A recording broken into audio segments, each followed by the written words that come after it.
को भी। आगे ऋषभदेव जी महाराज की कथा आती है। देखिए ऋषभदेव जी महाराज जो हैं वो जैन धर्म के हैं। आगे क्या है कि प्रियव्रत के बेटा आग्निद्र हुए, आग्निद्र के बेटा नाभि हुए, नाभि के बेटा हुए श्री ऋषभदेव जी महाराज। ऋषभदेव जी महाराज जो हैं वो 24 अवतारों में आते हैं। वैसे ही जैन संस्कृति के 24 तीर्थ होते हैं। जैसे हमारे सनातन धर्म में 24 भगवान के अवतार हैं, वैसे ही जैन धर्म में 24 तीर्थ होते हैं। उसी परंपरा के ये ऋषभदेव जी महाराज हैं जैन धर्म के। जैन धर्म भैया कोई हमसे अलग नहीं है, हमारे सनातन धर्म में ही शामिल आता है। ठीक, कभी चर्चा होगी तो दोबारा विस्तार से समय रहेगा तो आपको बताएंगे। अभी गागर में सागर भरते हुए आप सभी के आगे चलते हैं। श्री ऋषभदेव जी महाराज के 100 पुत्र हुए। 100 पुत्रों में सबसे बड़े पुत्र का नाम है भरत। उन्हीं भरत के नाम पर आज हमारा देश क्या है, भारतवर्ष। भरत जी महाराज को बहुत शिक्षा दीक्षा दिलाई। देखिए बच्चों को शिक्षा दीक्षा दिलानी चाहिए।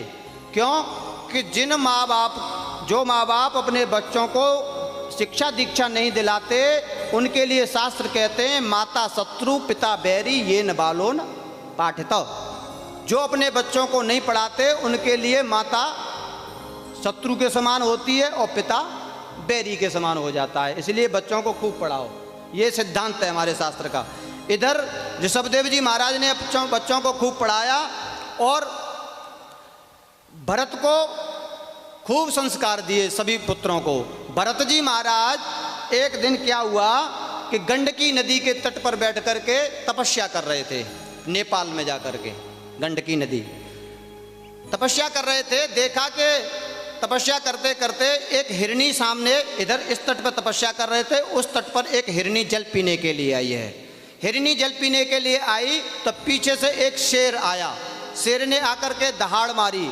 हिरनी गर्भवती थी बेचारी, तो अब उससे बचने के लिए प्रयास करने लगी तो बचने का कोई उपाय नहीं। भाई जल में कूदे तो बच सकती है, जल में बचेगी कैसे? जल में भी मर जाएगी, और बाहर रहती है तो भी मरना है। भाई आगे गिरे तो कुआं और पीछे गिरे तो खाई और बीच में मुसीबत आई। कुल मिलाकर के अब जहाँ जाए मौत ही मौत सामने खड़ी दिखाई दे रही। अब हिरनी ने क्या किया, जो शेर को देखा तो हिरनी ने भरी छलांग, वहाँ साहस न रहा दम टूट गया। उसी समय उस हिरनी का वह गर्भ नदी में छूट गया। हिरनी ने छलांग भरी तो नदी पार तो नहीं कर पाई, लेकिन नदी में गिर गई। नदी में गिरने के बाद वो खुद तो मर गई, लेकिन उसका प्रसव होने के कारण उसका बच्चा नदी में बहने लगा। इधर भरत जी महाराज तपस्या कर रहे थे, तो भरत जी तो संत हैं और संत के सामने अपराध हो नहीं सकता। संत ने देखा, ध्रुव जी ने तो दौड़ करके उस बच्चे को निकाल, हिरनी को तो बचा ही नहीं सकता, वो तो मर गई थी, लेकिन बच्चे को बचा लिया। और बच्चे को बचा करके उसका लालन पालन करने लगे। उसको दूध पिलाते हैं, उसको घास खिलाते हैं, उसकी सेवा करते हैं। अब उस बच्चे के मोह में इतने फंस गए कि बच्चा सोता है तो सोते हैं, जगता है तो जगते हैं। किसी को बचाना अच्छी बात है। भरत जी महाराज ने उस बच्चे को बचाया, ये बहुत अच्छा किया, लेकिन उसके मोह में फंस गए, ये गलत किया। मोह में नहीं फंस, बचा करके उसको थोड़ा बड़ा करके छोड़ देते, दोबारा से भजन में लग जाते। लेकिन नहीं, भजन में नहीं लगे, उसी की सेवा में लग गए। अब उसी की सेवा में लग गए तो अब क्या है कि वो खाता है तो खाते हैं, वो पीता है तो पीते हैं, उसी की सेवा में लगे रहे पूरे दिन। अब करते करते जब कहते हैं ना कि अंत गति सो मति, अंत में जिस वृत्ति का स्मरण रहता है व्यक्ति उसी गति में जाता है। भरत जी महाराज सेवा करते करते जब शरीर पूरा होने लगा तो वो हिरण की गति उनके दिमाग पर चढ़ रही थी। तो जब मरे तो कुल मिलाकर के अगले जन्म में जाकर के वो हिरण ही बने। अब एक जन्म ये हुआ, दूसरा जन्म हिरण का मिला उनको।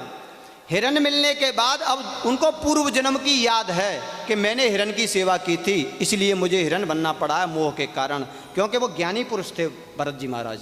उन्हीं के नाम पर भारतवर्ष में हम रहते हैं। आज वो हिरण बने हैं तो पूर्व जन्म की याद के कारण अब हरी घास नहीं खाते, जबकि हरी घास खानी चाहिए।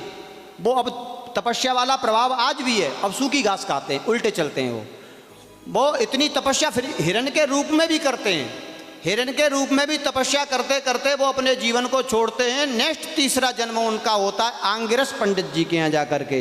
बोलिए भरत जी महाराज की भरत जी महाराज तीसरे जन्म में जाकर के आंग्रस पंडित जी के यहाँ पहुँचे। आंग्रस पंडित जी के यहाँ जाकर के उन्होंने जन्म लिया। पंडित जी कर्मकांडी हैं, वेद पाठी हैं, जैसे सभी लोग होते हैं। उनके यहाँ जन्म लिया तो पंडित जी ने कहा कि भाई मैं कर्मकांडी हूँ, वेद पाठी हूँ, मेरी परंपरा को चलाने के लिए बेटा हो गया, चलो अब इसको मैं गायत्री मंत्र दे देता हूँ। गायत्री मंत्र दिया तो उनको वही पूर्व जन्म की दोनों बातें याद हैं। पूर्व जन्म की याद होने के कारण भरत जी महाराज गायत्री मंत्र सोचते हैं कि मैं याद करके सुना दूंगा तो कल दूसरा मंत्र याद करने को मिल जाएगा, तो फिर वो भी सुनाना पड़ेगा। धीरे धीरे मुझे वेद याद हो जाएंगे, शास्त्र याद हो जाएंगे, फिर मुझे पापा जी क्या करेंगे, पंडिताई में घुसा देंगे। और पंडिताई में घुसा देंगे तो मैं पंडिताई करने पर लग जाऊंगा, फिर मुँह में फंस जाऊंगा। इसलिए भरत जी महाराज ने कोई मंत्र याद नहीं किया, कोई कुछ याद नहीं किया। इसलिए भरत जी महाराज अपनी साधना में लगे रहते हैं, भजन करते हैं केवल, वो पंडिताई पर ध्यान नहीं देते।